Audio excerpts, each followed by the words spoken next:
al músico principal, Salmo de David. Jehová te oiga en el día de conflicto, el nombre del Dios de Jacob te defienda, te envíe ayuda desde el santuario y desde Sión te sostenga.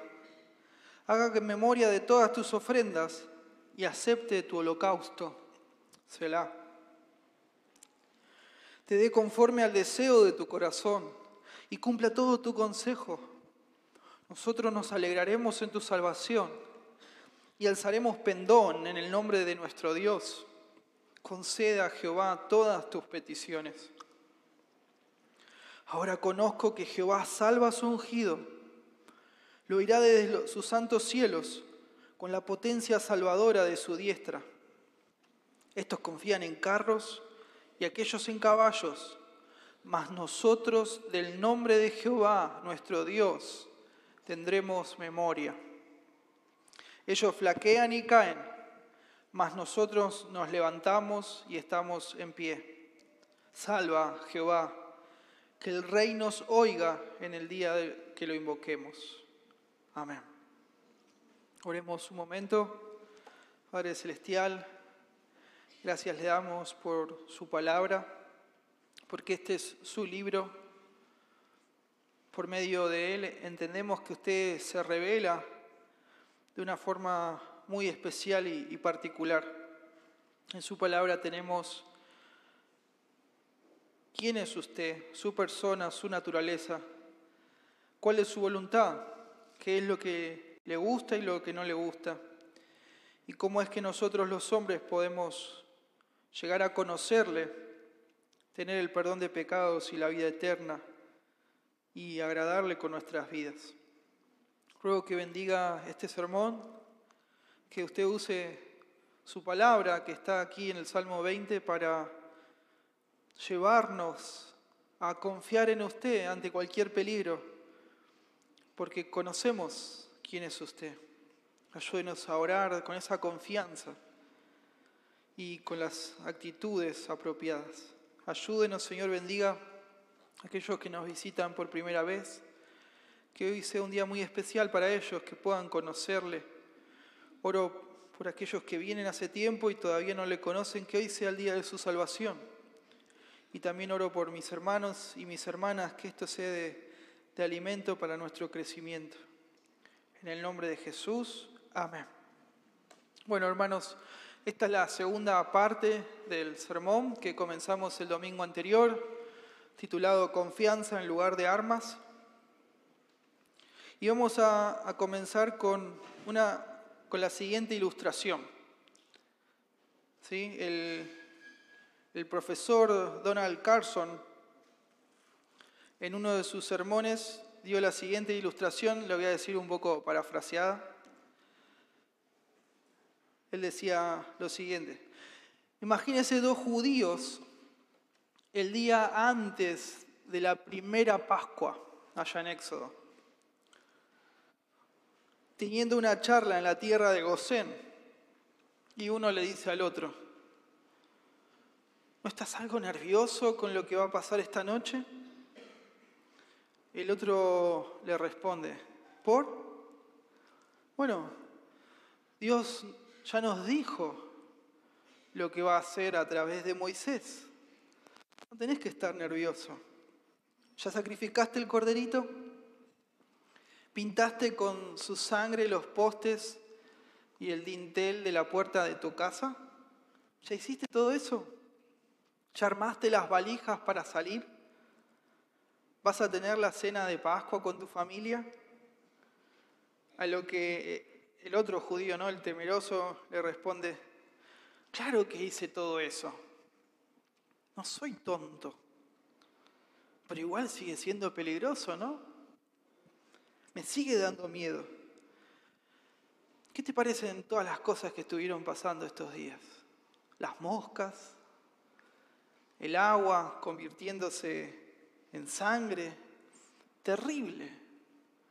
Y ahora los primogénitos se ven amenazados de muerte. Para vos es fácil, vos tenés 3 hijos, pero yo tengo uno solo. Yo amo a mi Carlitos. Y el ángel de la muerte va a pasar por acá esta noche, ¿no? Yo sé lo que Dios dijo. Yo puse la sangre donde dijo. Pero es aterrador. Yo recién voy a estar tranquilo cuando todo esto se acabe. A lo que el otro finalmente responde, que venga lo que tenga que venir. Yo confío en las promesas de Dios. Esa noche el ángel de la muerte, como sabemos, pasó por la tierra. Y la pregunta es, ¿cuál de los dos perdió a su hijo? Y la respuesta, por supuesto, es ninguno de los dos. Amén.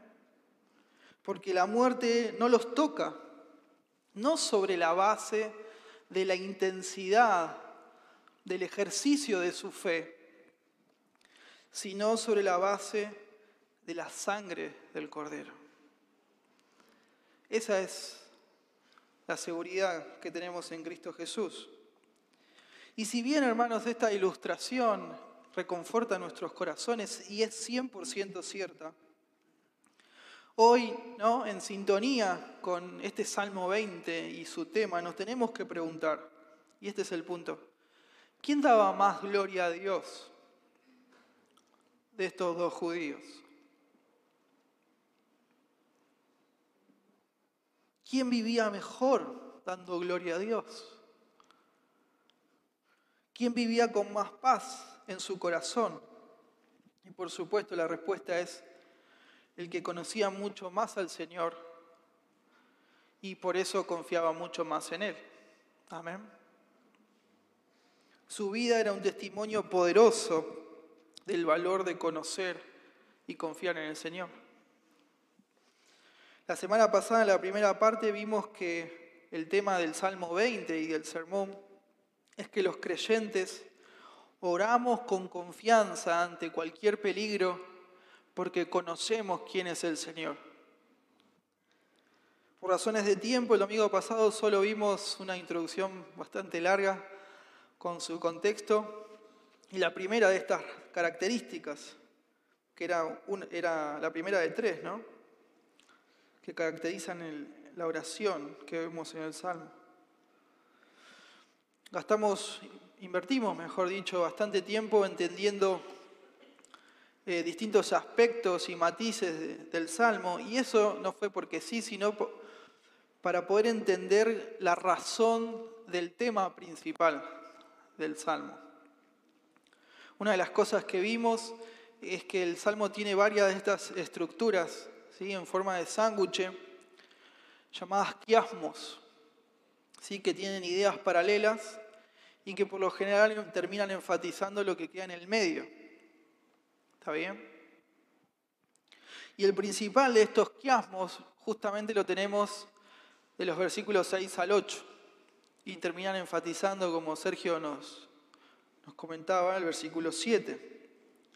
Estos versículos son los que terminan aportando de forma definitiva cuál es el tema, la idea central de este Salmo 20, y es esa confianza que estuvimos hablando el domingo anterior, tan asombrosa que tiene el pueblo, pero sobre todo el rey David. Y esa confianza justamente se debe a que ellos conocen íntimamente, profundamente, quién es el Señor, quién es su Señor. Y por eso es que pueden depositar toda su confianza, toda su fe en Él y solamente en Él. Hoy vamos a ver eso, en que Él los va a liberar, que Él los va a salvar del peligro. Ellos no ponen su confianza en los recursos militares y en otro tipo de recursos o cosas o personas, no, sino solo en el Señor. Y solo a Él se aferran con convicción ante cualquier peligro y adversidad, con esa confianza que es asombrosa. Realmente es asombrosa y vamos a seguir profundizando más. Vimos ya, ¿no?, que una de las características de esa oración que confía en Dios porque le conoce es La primera, ¿no? Ya vimos que es con humildad, expectativa y buenos deseos. Eso lo vimos del versículo 1 al 5. Y hoy vamos a ver las últimas dos. La segunda de estas características la tenemos entre los versículos 6 al 8. ¿Sí? Entonces los creyentes ante cualquier peligro confiamos, oramos con confianza a Dios porque conocemos quién es Él. ¿Y qué caracteriza esa oración? Bueno, es una oración que es con convicción y con foco en Dios. La atención, el centro puesto en el Señor. Esta parte que vamos a ver, esta sección, es la clave en todo el Salmo. Es donde se hace el énfasis. Y acá vamos a ver esta confianza enorme que tiene esta persona que empieza a hablar, ya adelantamos, a partir del versículo 6. Vimos que del versículo 1 al 5 es el pueblo orando con confianza por su rey que va a salir a la guerra. Y ahora en el versículo 6, en el Salmo cambia la voz. Y dijimos que es David, el rey, que ahora él toma esa voz y empieza a hablar hasta el versículo 8. Fíjese, ¿no? Versículo 5 habla de nosotros, versículo 6 dice, ahora conozco, ¿sí? De la primera persona del plural a la primera persona del singular. Y el punto, la clave, como ya dijimos en esta parte, es esta confianza enorme, asombrosa, que pone el foco con convicción en Dios y no en los medios o en los instrumentos. Un comentarista dice al respecto, cito, el rey ahora, versículo 6, hallando gran confianza, electriza al pueblo con su declaración llena de convicción. Muy notable. Y esto de alguna forma nos marca la cancha acerca de la clase de fe necesaria para una oración así, tan poderosa. Esta oración de fe, confiando en Dios, es una que puede anticipar la respuesta de parte de Dios con confianza. Esto es muy notable, muy notable. Ya vamos a ver un poco más hacia adelante, pero el punto es que no se trata de hacer que la fe sea fuerte por sí misma. No pasa por ahí, como un fin en sí mismo, para que la fe, la confianza sea fuerte y ya. No, el punto es que la fe sea fuerte por el objeto de la fe, que justamente ¿quién es? El Señor, Dios mismo. Eso hace que la fe sea tan fuerte y a la vez sea efectiva. No es una fe en la fe. No es fe en la fe. Tampoco es fe en uno mismo. Fe en la oración por sí misma. Fe, ¿no? Como en que las cosas, van a andar bien. No es optimismo la fe, la confianza en Dios. Porque fe en la fe, fe en uno mismo, fe en que las cosas pueden andar bien, etcétera, etcétera, puede ser de pronto intenso, puede ser fuerte, pero no efectivo. No efectivo. No va a triunfar, solo eso va a traer decepción y frustración. Más tarde o temprano va a ser así. Es fe en Dios. Es confianza puesta en el único lugar legítimo, que es Jehová, el Señor. Amén. En el Dios de la Biblia, en su persona, en su palabra, en sus promesas. Y eso es hermoso porque se retroalimenta de una forma sana. Se retroalimenta bien, de una forma virtuosa. Y esto es lo que David hace de forma asombrosa a partir del versículo 6. Ahora conozco. Literalmente lo que él está diciendo, después de que escucha orar al pueblo, él dice, ahora sé que Dios ya respondió. Este verbo de ahora conozco, ahora sé, no habla de un conocimiento instantáneo, sino basado en la experiencia, esa experiencia pasada que él tiene con Dios, pero también de forma asombrosa, de forma sorprendente, en la experiencia que está a punto de hacerse realidad. Y es muy interesante de notar, ya vamos a ver un poco más, que esta no es una declaración de esperanza, sino de afirmación. Es como si David ya estuviera experimentando esa liberación por la que se está orando. Dios lo va a salvar en el campo de batalla. Tiene esa certeza, es similar a la expresión del apóstol Pablo allí en 2 Timoteo 1:12. Fíjese usted. Por lo cual asimismo, dice Pablo, padezco esto, pero no me avergüenzo, porque yo sé a quién he creído. Y estoy seguro que es poderoso para guardar mi depósito para aquel día. Precioso. Según el texto que estamos leyendo, por fe, David sabía con certeza de que Dios le iba a conceder la victoria. Tremendo. Note usted, versículo 6. Ahora conozco que Jehová salva a su ungido. Lo oirá desde sus santos cielos con la potencia salvadora de su diestra. Él sabía que esa batalla que él iba a tener en la brevedad ya había sido ganada. Para que entendamos, ¿no? Es como si él viajara al futuro y se para, ¿no? Luego del combate en el campo de batalla. ¿Puede ser que se vaya y se venga el audio? ¿O decir, no? Joya. Como si él viajara al futuro, David, y se para luego de la batalla en el campo, ¿sí? De ese combate, y observa todo y dice esto: sé que el Señor ya me respondió. Él va a salvar con su diestra potente. Él estaba convencido de esa victoria por la cual el pueblo estaba orando. Y es muy interesante, fíjese usted, que él no dice, bueno, Dios me va a salvar de alguna manera. No. David confiaba a tal punto en el Señor, al punto de expresar que esa victoria iba a ser total. La demostración del poder de Dios iba a ser asombrosa, aplastante, iba a ser abrumadora.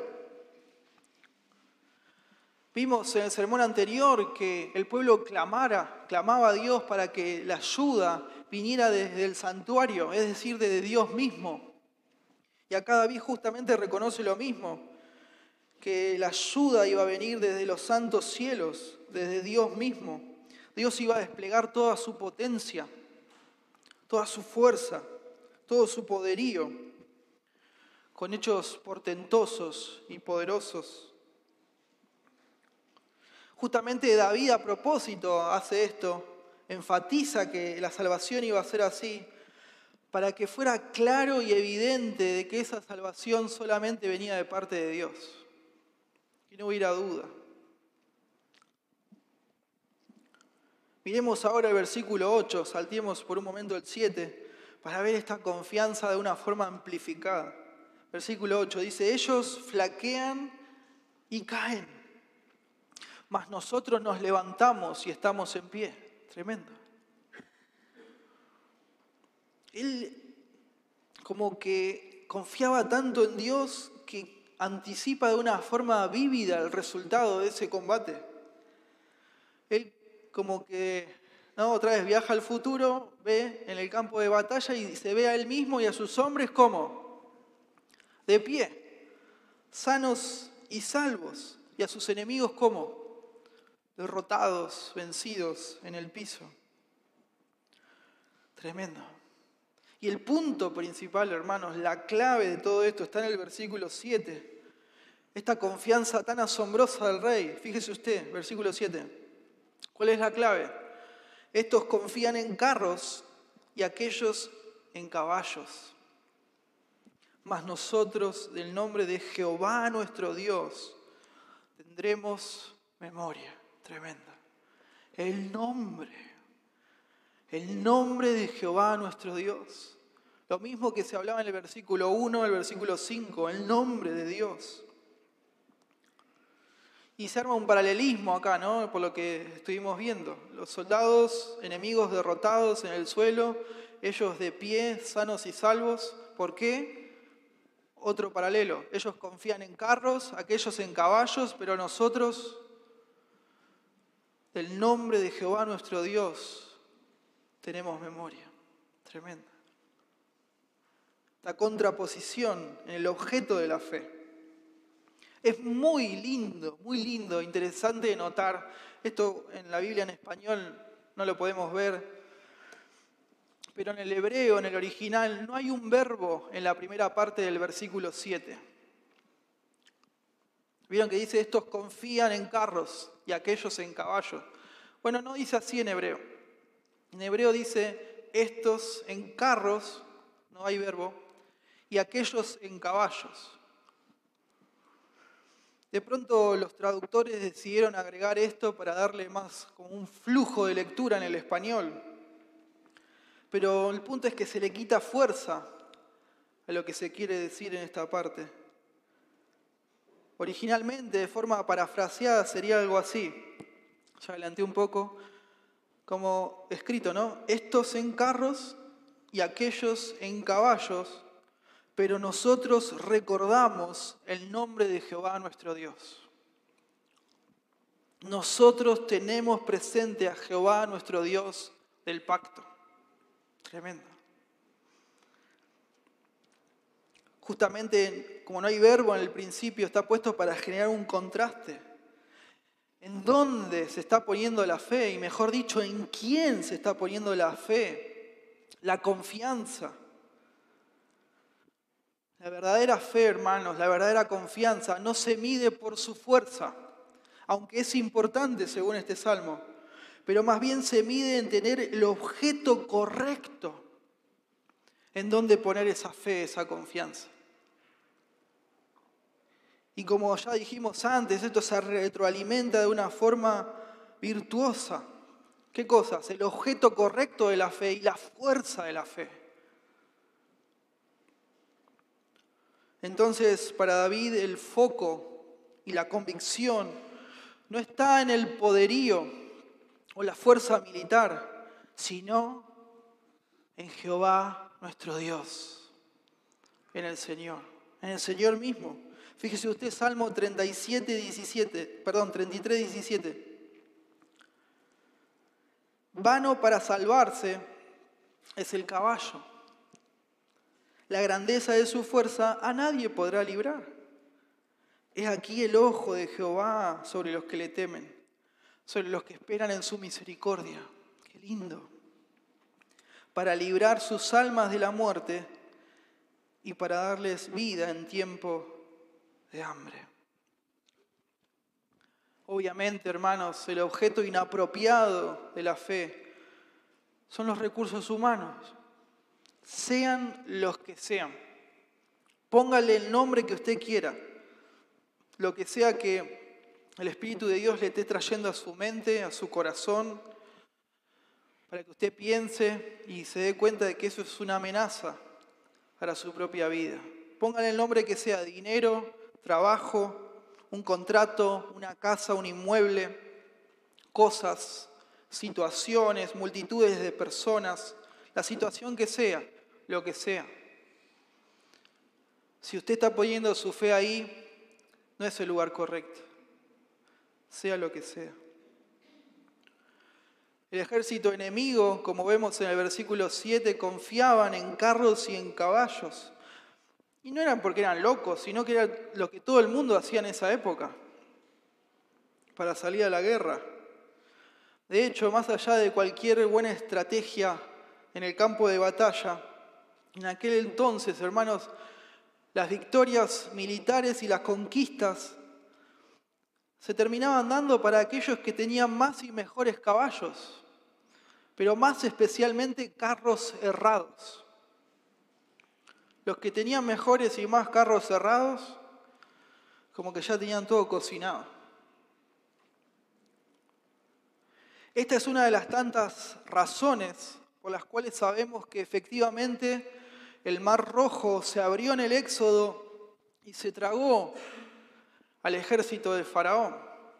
¿Por qué? Porque justamente todos los reyes egipcios, antes de ese rey, de ese faraón, probablemente fue Ramsés II, todos hasta él no, y después todos los que le siguieron a él también, tuvieron un montón de conquistas y victorias militares, pero él no. ¿Por qué? Porque se quedó sin caballos y carros cerrados. Y en la historia vemos infinidad de situaciones, hermanos, donde Dios confunde a los poderosos con los débiles, porque no se trata de los recursos humanos, sino del Señor. Fíjese usted, 1 Corintios, capítulo 1, versículo 27. Sino que lo necio del mundo escogió Dios para avergonzar a los sabios.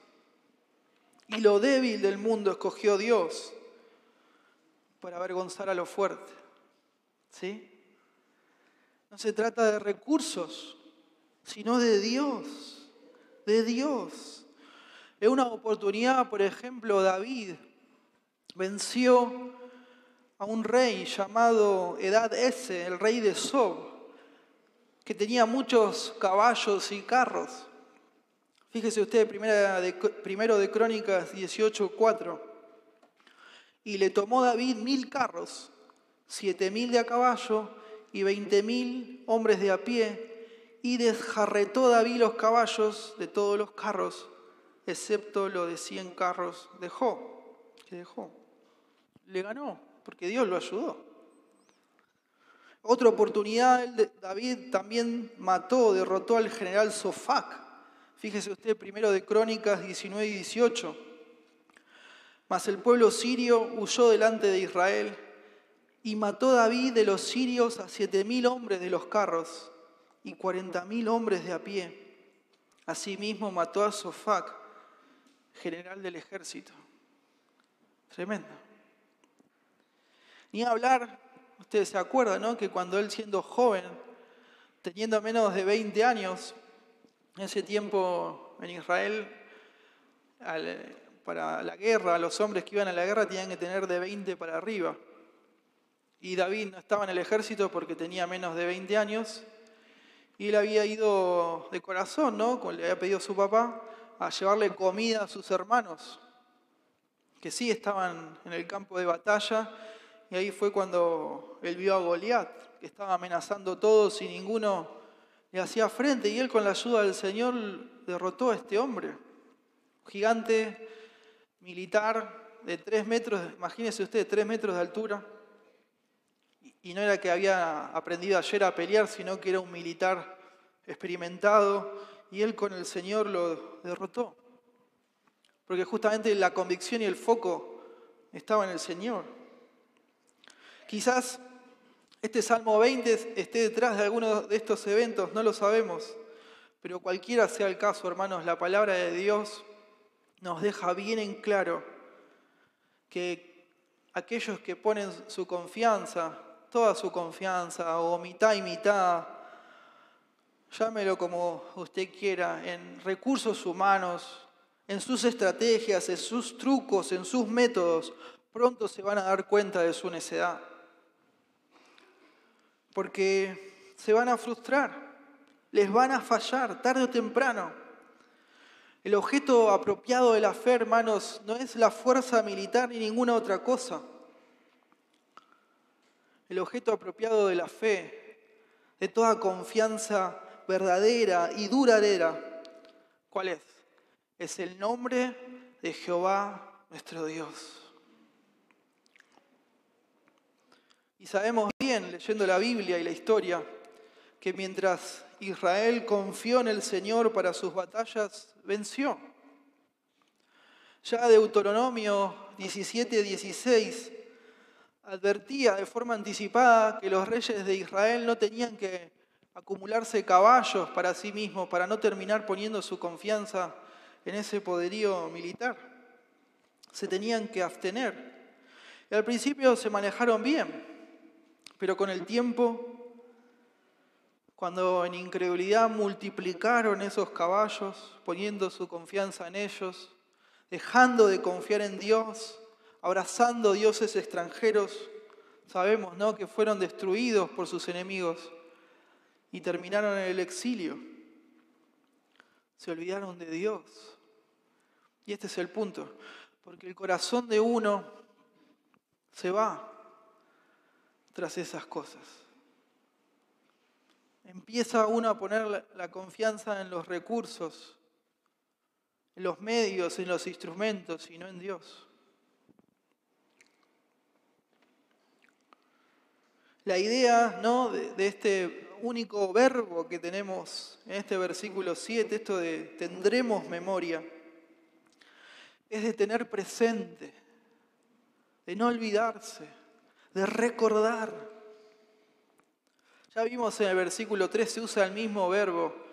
El pueblo pedía a Dios que Dios recordara, que Dios tuviera presente la vida de David, sus ofrendas, su holocausto. Según eso estaba estipulado en el pacto de Moisés, de acuerdo a ese pacto que Dios hizo con ellos. Y es muy lindo porque de la misma forma que el pueblo recordaba, que le pedían a Dios que recordara, también el rey y su ejército tenían siempre presente al Señor como objeto de su fe, de su confianza. La idea de este verbo tiene la idea de tener presente gracias a una repetición. Hablarse para adentro constantemente de la verdad de Dios, de una reflexión constante, una meditación permanente. David tenía presente al Señor todo el tiempo, al Dios del pacto. Y por eso, hermanos, ante cualquier peligro, él oraba con confianza, porque conocía quién es el Señor. Ya lo vimos en su momento cuando se habla de esto, ¿no?, del nombre de Jehová. No es un truco místico, no es un mantra, no se usa esto como un amuleto, sino que automáticamente esto está para hacernos pensar en la fama de Dios, en su reputación, en quién es Él, en su persona. Está para hacernos pensar en la naturaleza de Dios, que Él decidió revelarnos a nosotros, en su creación y especialmente en su palabra. Esto nos tiene que hacer pensar en los atributos de Dios, las características de Dios, que Él revela también en sus actos divinos. David se fue a la batalla pensando en el poder de Dios, en la sabiduría, en la fidelidad, en la justicia de Dios, etcétera, etcétera, en su amor leal, por solo mencionar algunos de sus atributos. David conocía bien, hermanos, los atributos de Dios, las perfecciones del Señor, sus habilidades, en el trato con el pueblo y en su propia vida. Entonces, cuando le tocaba enfrentar algo, sea lo que sea, él oraba con confianza, porque lo conocía. Oraba confiando así, de esta forma tan asombrosa que nos instruye, nos confronta, nos enseña. Aquí tenemos a David, que es un creyente maduro, que conoce al Señor. Y este es el punto. Él dedica gran tiempo, mucho tiempo de su oración en reflexionar y meditar en los atributos de Dios. Él llenaba sus pensamientos de Dios. Entonces sabía que Dios era capaz, hermanos, sin lugar a dudas, de responder su oración. Y esto nos tiene que hacer pensar en que tenemos que leer nuestras Biblias. Amén. Leer y leer todo el tiempo. Agarre un color. No sé, a mí me gusta el color azul. Elija el color que a usted le guste y subraye su Biblia permanentemente los atributos de Dios, que hablan de su amor, que hablan de su santidad, que hablan de su justicia, de su ira, de su compasión, de su misericordia. Va a pintar la Biblia de ese color. Busque una buena teología sistemática donde hable de los atributos de Dios. Libros sanos que se enfoquen en explicarnos quién es Dios y sus atributos. Así se logra, hermanos, así se desarrolla esa especie de fe, entre comillas, ciega que tiene David. Y digo ciega a propósito, porque sabemos bien que nuestra fe no es ciega para nada. Es todo lo contrario, es todo lo opuesto, porque estamos conociendo, estamos viendo a Dios. El único eternamente real, duradero, verdadero. Y así está la historia en la Biblia. Por ejemplo, tenemos a Abraham, que sabemos que no era un guerrero, era un jefe beduino sin ningún ejército. Y cuando esos 4 reyes secuestraron a su sobrino Lot y a su familia, sabemos que Adán los persiguió de noche, teniendo poca gente, y los derrotó. Fue muy valiente lo que hizo Abraham, los derrotó, recuperó a su sobrino, su familia, un botín también. Pero sabemos que no fue la valentía de Abraham lo que le dio la victoria, fue Dios mismo. Así lo reconoció y se lo dijo el sacerdote de Dios, Melquisedec, allí en Génesis 14:20, fíjese usted. Cuando Abraham regresa del combate victorioso, le dice: y bendito sea el Dios Altísimo, que entregó tus enemigos en tu mano. Tremendo. También, hermanos, la liberación del pueblo de Israel de Egipto fue una demostración asombrosa de la intervención increíble de Dios. Sabemos bien que los judíos eran muchos, pero eran una multitud de esclavos nada más. Y estaban en esclavitud justamente en la potencia militar más grande de toda la época. Pero sabemos que el Señor liberó a Israel. Amén. Con esas plagas portentosas, asombrosas. Fíjese usted, Éxodo 15:1. Una vez que se cierra el mar, ¿no?, y son liberados. El mar rojo se cierra, deja pasar al pueblo Dios, cierra el mar y traga a los egipcios. Éxodo 15:1 dice: entonces cantó Moisés y los hijos de Israel este cántico a Jehová. Y dijeron: cantaré yo a Jehová, porque se ha magnificado grandemente. Ha echado en el mar al caballo y al jinete. Jehová es mi fortaleza y mi cántico, y ha sido mi salvación. Este es mi Dios, y lo alabaré. Dios de mi Padre, y lo enalteceré. Jehová es varón de guerra. Jehová es su nombre. Echó en el mar los carros de Faraón y su ejército, y sus capitanes escogidos fueron hundidos en el mar rojo. Los abismos los cubrieron, descendieron a las profundidades como piedra. Tu diestra, oh Jehová, ha sido magnificada en poder. Tu diestra, oh Jehová, ha quebrantado al enemigo. Y con la grandeza de tu poder has derribado los que se levantaron contra ti. Enviaste tu ira, los consumió como hojarasca. Al soplo de tu aliento se amontonaron las aguas, se juntaron las corrientes como en un montón. Los abismos se cuajaron en medio del mar. El enemigo dijo: perseguiré, apresaré, repartiré despojos. Mi alma se saciará de ellos. Sacaré mi espada, los destruirá mi mano. ¿Y qué pasó? Soplaste con tu viento, los cubrió el mar. Se hundieron como plomo en las impetuosas aguas. ¿Quién como tú, oh Jehová, entre los dioses? ¿Quién como tú, magnífico en santidad, terrible en maravillosas hazañas y hacedor de prodigios? Tremendo. El punto, hermanos, de todo esto es que los creyentes encontramos mayor confianza cuando oramos a Dios, cuando al mismo tiempo también meditamos en la naturaleza del Señor, en quién es Él, en sus atributos, en cómo es, en su fama, en su reputación. La certeza de nuestra fe se basa en la naturaleza del Señor. No en los medios, no en los recursos, no en las cosas, no fe en la fe, no en trucos mágicos, no en visualizar cosas, no, fe, confianza solo en Dios, solo en el Señor.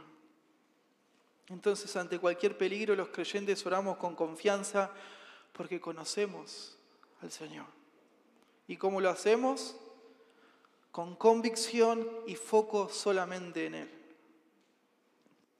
En tercer lugar, la última de las características de esta oración con confianza, gracias al conocimiento del Señor, es que esta oración es una oración con compromiso y perseverancia. Versículo 9. La idea está en el versículo 9. Y en este versículo, sí, David registra cómo él sale para la batalla, pero el pueblo se queda orando por él, se queda intercediendo. Mientras él sale, ya estaba orando por él, toma la voz él, después versículos 6 al 8, sale y el pueblo se queda intercediendo por él, por su rey. Ellos seguían invocando al Señor, confiando por lo que le venían pidiendo.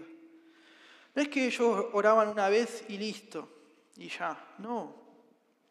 Seguían orando y orando. Y no porque desconfiaran de Dios, sino justamente todo lo contrario.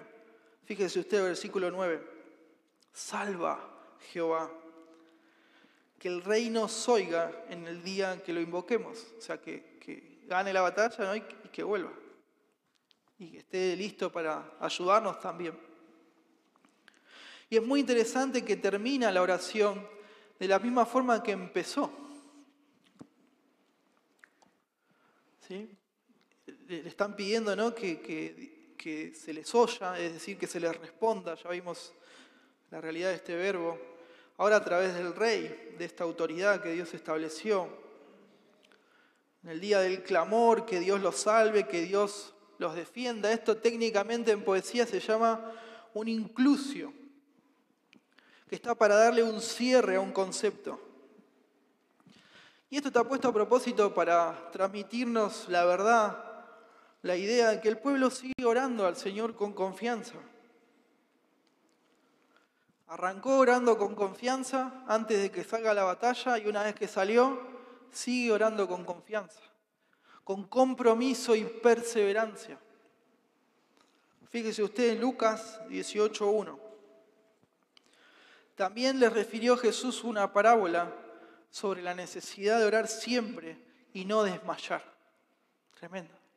Versículo 7. ¿Y acaso Dios no hará justicia a sus escogidos que claman a Él de día y de noche? ¿Se tardará en responderles?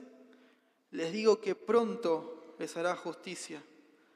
Pero cuando venga el Hijo del Hombre, ¿hallará fe en la tierra? Romanos 12:11 dicen, lo que requiere diligencia, no perezosos, fervientes en espíritu, sirviendo al Señor, gozosos en la esperanza, sufridos en la tribulación, constantes en la oración. Colosenses 4:2 dice, perseveren en la oración, velando en ella con acción de gracias. Primera de Tesalonicenses 5:17, oren sin cesar. Efesios 6:18, orando en todo tiempo, con toda oración y súplica en el Espíritu, y velando en ella con toda perseverancia y súplica por todos los santos. Primera de Pedro 4:7 dice, mas el fin de todas las cosas se acerca, sean pues sobrios y velen en oración. Tremendo. Mateo 7:7 dice, pidan y se les dará, Busquen y hallarán. Llamen y se les abrirá. Porque todo aquel que pide, recibe. Y el que busca, halla. Y el que llama, se le abrirá. Hermanos, los creyentes tenemos que continuar con la intercesión hasta alcanzar la victoria. O hasta que el Señor nos venga a buscar. Amén. Lo que pase primero, nunca bajar los brazos, nunca. Bajar los brazos no es una opción para nosotros. Esto es justamente lo que termina demostrando que nuestra confianza está puesta en el Señor. ¿Qué cosa? Que seguimos orando. Con convicciones del anterior, pero también con compromiso y perseverancia. También este cierre, ¿no? Como vimos el domingo anterior, nos recuerda que tenemos que orar por las autoridades que Dios puso sobre nosotros. Porque muchas veces, hermanos, esa salvación que estamos necesitando ante el peligro, esa liberación de parte de Dios, va a venir a través de las autoridades que Él puso sobre nosotros. Ya sean gobernantes, funcionarios, fuerzas de seguridad, dueños de empresas, jefes, supervisores, encargados, pastores, maridos, profesores, maestros, etcétera, autoridades. Oremos, amén. Oremos para que Dios nos dé líderes piadosos. Pero oremos también para que Dios nos convierta a nosotros en la clase de personas necesarias para producir esos líderes. Que seamos maduros, fieles y dispuestos a elegir a esas personas para los cargos. Y luego sigámoslo, apoyémoslo con madurez y fidelidad para someternos bíblicamente a ellos como Dios nos manda y al mismo tiempo exhortarlos a que sean fieles a Dios y sigan su justicia. Fíjese usted, 1 Timoteo 2:1 dice: exhorto ante todo que se hagan rogativas, oraciones, peticiones y acciones de gracia por todos los hombres, por los reyes y por todos los que están en eminencia, para que vivamos quieta y reposadamente en toda piedad y honestidad. Porque esto es bueno y agradable delante de Dios, nuestro Salvador. Hebreos 13:17 dice: obedezcan a sus pastores y sujétense a ellos, porque ellos velan por sus almas, como quienes han de dar cuenta, para que lo hagan con alegría y no quejándose, porque esto no les es provechoso. Versículo 18 dice: oren por nosotros, pues confiamos en que tenemos buena conciencia, desearnos conducirnos bien en todo. Los creyentes, hermanos, oramos con confianza ante cualquier peligro porque conocemos quién es el Señor y lo hacemos con compromiso y perseverancia. Y para finalizar vamos a ver algunas aplicaciones finales. Ya hablamos hasta el cansancio. David y los judíos de la época y otros salmistas, cuando oraban a Dios, lo hacían pensando en Dios mismo, reflexionando en quién era Dios, en sus características, en sus atributos, en su naturaleza. Y en ese proceso, ¿no?, de estar orando, confiando, pensando en Él, llegaban a la convicción de que su oración había sido escuchada. Este es el gran punto de todo el Salmo 20. Y es lo que resulta tan instructivo para nosotros hoy. Tristemente, a veces leemos estas cosas con cierta incredulidad, ¿no? Porque quizás en el pasado hemos pifiado mucho, hemos torcido esto y lo hemos usado para cualquier cosa, ¿no? Nos dijeron, a nosotros se nos ocurrió que si le visualizábamos y le pedíamos a Dios un auto 0 kilómetros, Dios nos iba a dar un auto 0. Y nada que ver, ¿no? Entonces por ahí pifiamos un montón y leemos esto con incredulidad. O bueno, por ahí no es su situación, nunca hizo eso que está tan mal. Pero bueno, no está confiando hoy en Dios como se tiene que confiar, lo suficientemente en Él, como sea. Hoy el Señor nos llama al arrepentimiento a través de este salmo y a confiar en Él ante cualquier peligro con una fe renovada, una fe fuerte, una fe robusta.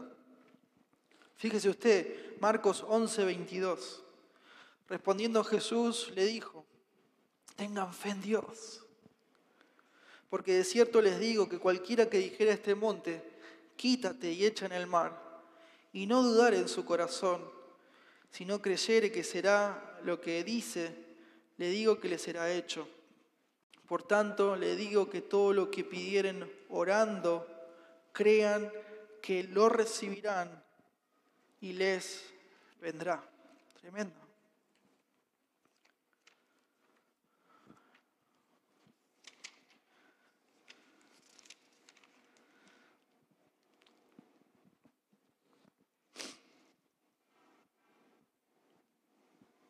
Tremendo. Y sabemos que aquí nos está hablando todo aquello que sea de acuerdo a la voluntad de Dios, ¿no? No cualquier cosa. Ya hablamos también la semana pasada que los salmos reales, ¿sí?, los que se hablan del rey, de alguna forma apuntan al rey con mayúscula, al Mesías, a Cristo Jesús, ¿no?, que Él va a regresar, que Él va a volver, como hablamos en la Santa Cena. Y Él va a volver ya no de forma humilde, como un corderito, sino ya como un rey triunfante. Y Él va a venir a gobernar bien, como se tiene que gobernar, de una forma perfecta, sin pecado. Jesús es el rey davídico, descendiente de David, el más grande. Y cuando uno ve la vida de Jesús, su vida de oración, se hace súper evidente que fue un hombre de una fe increíble, de una fe sobresaliente. Y Él oraba así de esa forma, llena de confianza. Amén. Y Él enseñaba a los demás a orar de la misma manera, de tal forma que cuando sus discípulos lo veían orar, ¿qué le decían? Enseñanos a orar, por favor. Imagínense lo que habría sido ver al Hijo de Dios orar al Padre. Y no había trucos para el Señor, no había atajos. Sencillamente era una oración de confianza plena, total, ante cualquier peligro, adversidad o situación, sea lo que sea. Porque Él conocía quién era su Padre. Con solo ver la vida de oración de Jesús, tenemos lo necesario para crecer en todo lo que este Salmo 20 nos pide. Jesús, el Rey, también sabemos que Él es sacerdote y profeta.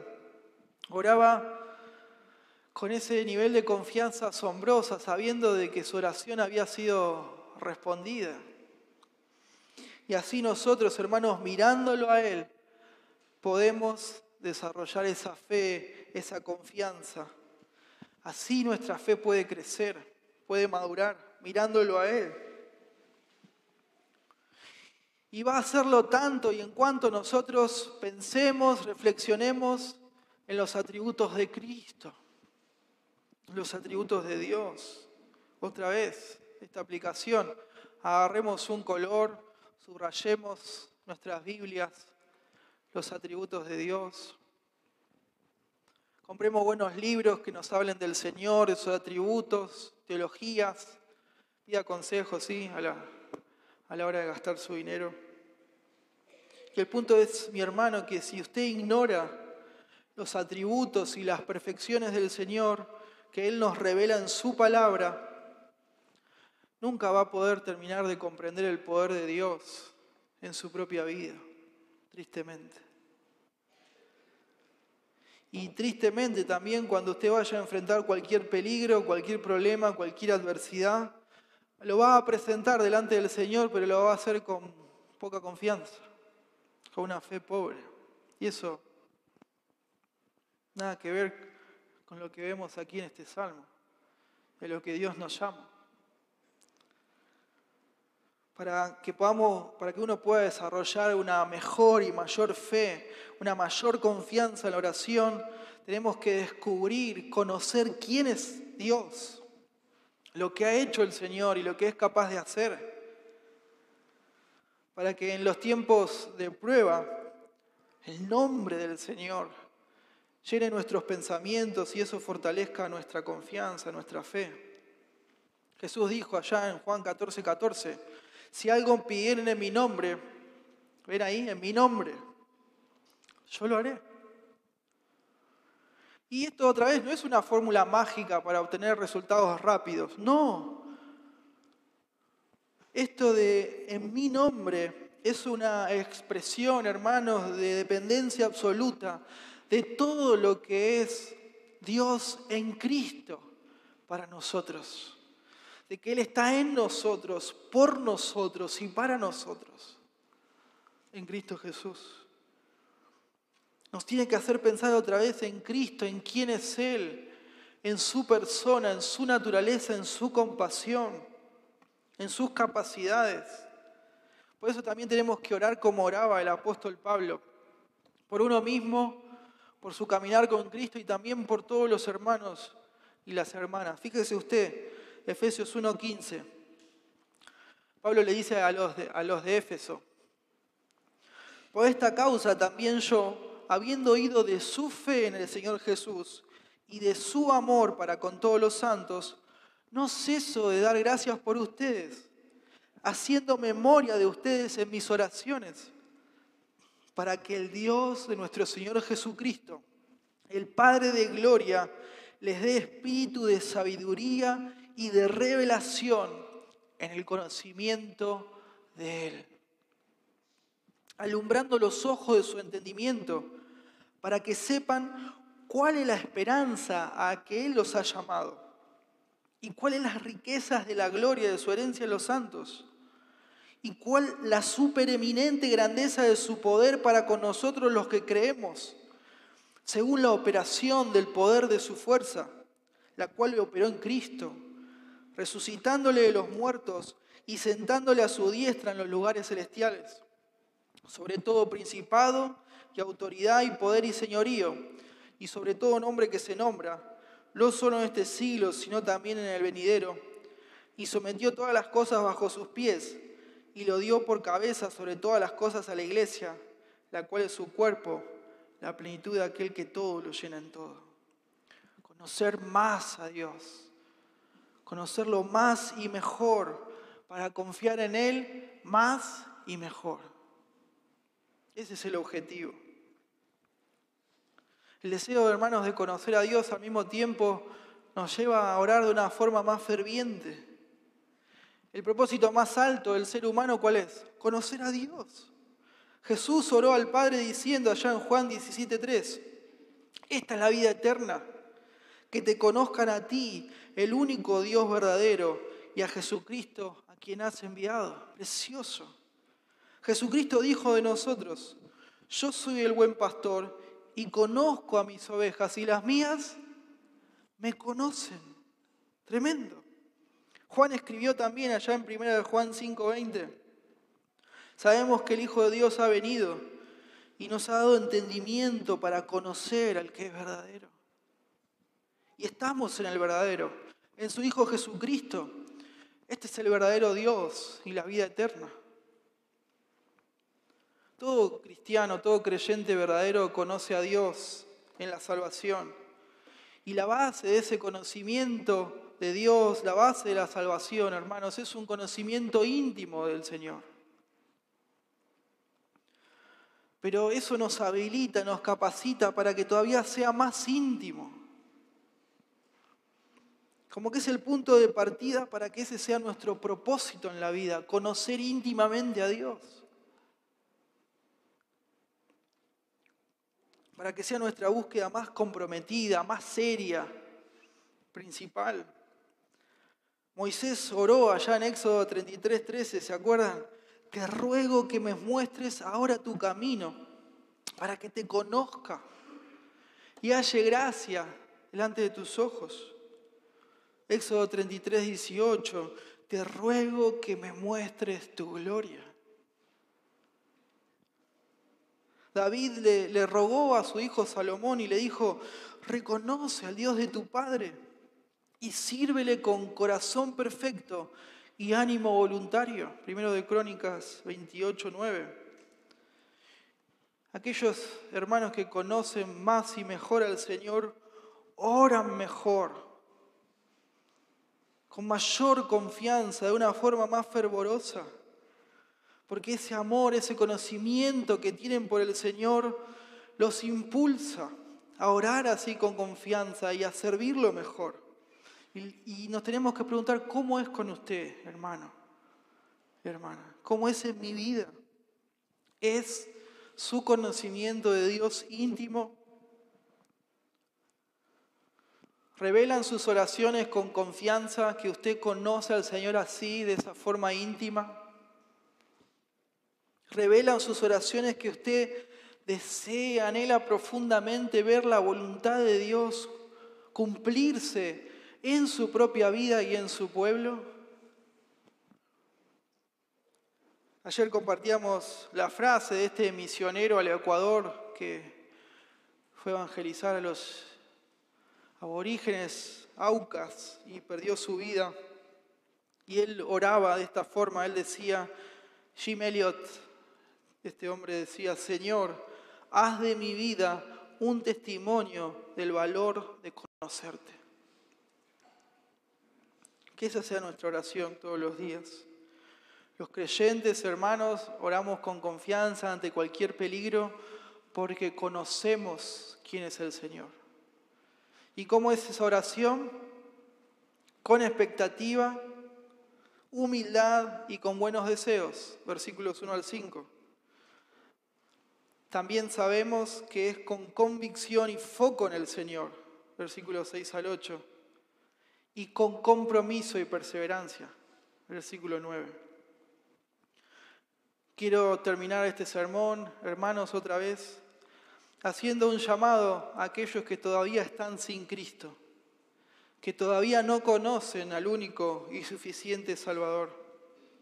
Mi amigo, mi amiga, si usted no conoce a Cristo, si usted no está en Cristo, significa que hoy no se está sometiendo a ese rey que va a venir a gobernar como se debe gobernar y hacer justicia perfecta. Usted no desea a Dios, no está confiando con humildad en Él, no lo conoce. Y esto es terrible, no puede apoyarse en Él ante ningún peligro. Y eso es una desgracia. Sea cual sea el peligro que tenga que enfrentar, lo va a enfrentar sin Dios. Piense, por favor, en esa realidad. Y para peor de todo, todavía peor, si usted sigue en esa condición y parte de este mundo, la única expectativa que tiene, que puede tener, es ir al infierno para siempre. Pero no tiene que terminar así. Amén. Sabemos bien que Cristo Jesús vino a este mundo y nació de una virgen por obra del Espíritu Santo. Es decir, que Él no nació, no tuvo un nacimiento habitual para no heredar el pecado de Adán. Y Él vivió toda su vida sin caer en pecado, sin pecar ni una sola vez, sin ceder nunca a ninguna tentación. Cumplió toda justicia y jamás pecó. Todo lo que no se tenía que hacer, no lo hizo. Y todo lo que sí se tenía que hacer, Él lo hizo y de forma perfecta, de forma completa. Tremenda. Ese es nuestro Señor. Y estando Él en esa situación, esa condición de pureza y perfección total, fue a la cruz del Calvario a dar su vida en un sacrificio sustitutorio por nosotros, por nuestro pecado. Él recibió el castigo que nosotros merecemos. Sufrió, murió y al tercer día resucitó lleno de poder y de gloria, confirmando que Él era quien decía ser, Dios con nosotros, Emmanuel, el Hijo de Dios, el Cordero de Dios que quita el pecado del mundo. Y solo es a través de Él, de su vida, de su persona, de su obra y de su sacrificio, que uno puede recibir personalmente el perdón de los pecados y la vida eterna. ¿Qué va a hacer usted hoy, amigo, amiga? ¿Qué decisión va a tomar?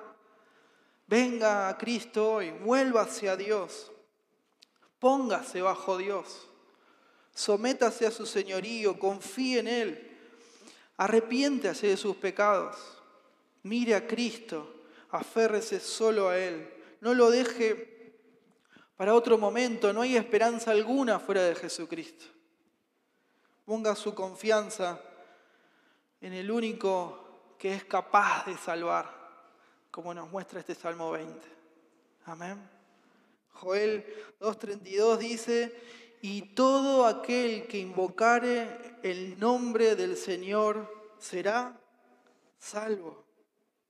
Porque en el monte de Sión y en Jerusalén habrá salvación, como ha dicho Jehová, y entre el remanente al cual Él habrá llamado. Hechos 2:21. Y todo aquel que invocare el nombre del Señor será salvo. Romanos 10:13. Porque todo aquel que invocare el nombre del Señor será salvo. Oremos. Padre Celestial, gracias le damos por su palabra. Ruego que obre en nosotros los creyentes de forma poderosa para ayudarnos a desarrollar, a crecer en esa fe, en esa confianza. Cuando oramos, cuando enfrentamos distintas situaciones, peligros, adversidades, problemas más o menos graves, que oremos con confianza porque le conocemos de forma íntima, con humildad, expectativa y buenos deseos, con foco en usted y con convicción, y también con compromiso y perseverancia. Oro por aquellos que no le conocen todavía. Es nuestro anhelo, nuestro deseo que hoy sea el día de su salvación, que su palabra toque, que quebrante sus mentes y sus corazones y les muestre el camino hacia el Salvador. En el nombre de Jesús oramos, Padre. Amén y amén. El Señor los bendiga.